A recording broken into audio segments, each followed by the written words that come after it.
ఇప్పుడు తెలంగాణలో కాంగ్రెస్ పార్టీ ఎట్లా సక్సెస్ అయింది?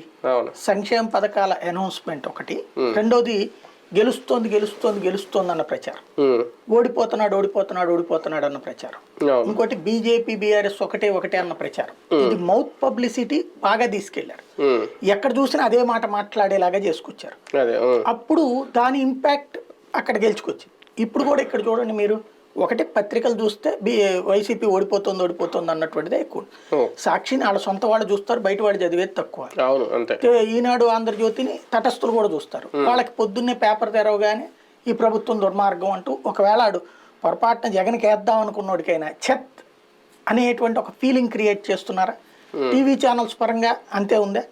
ఈటీవీ సాధారణంగా ఈటీవీని తటస్థ ఛానల్ అనుకునేవాడు ఇదివరకు, ఎందుకని మిగతా వాటిలో సెన్సేషనలైజేషన్ ఉంటుంది, ఈటీవీ వచ్చేటప్పటికి బ్యాలెన్స్డ్గా ఉంటుందని పెట్టుకోండి. ఇప్పుడు అందులో కూడా పక్కా యాంటీ ఉంటుంది. ఇక్కడ ఈటీవీ, ఏబిఎన్, టీవీ5 వీళ్ళందరూ ఒకటి. న్యూట్రల్ గా ఉండేటువంటి టీవీ9, ఎన్టీవీ ఏం భుజాన్ని వేసుకోవట్లేదుగా వైసీపీని. వాళ్ళు వైసీపీది కూడా కవరేజ్ ఇస్తున్నారు కానీ భుజాన్ని వేసుకోవట్లేదు. కాబట్టి ఇవన్నిటి కంపేర్ చేసుకున్నప్పుడు ఒక సైకలాజికల్ ఫీలింగ్ ఉంటుంది.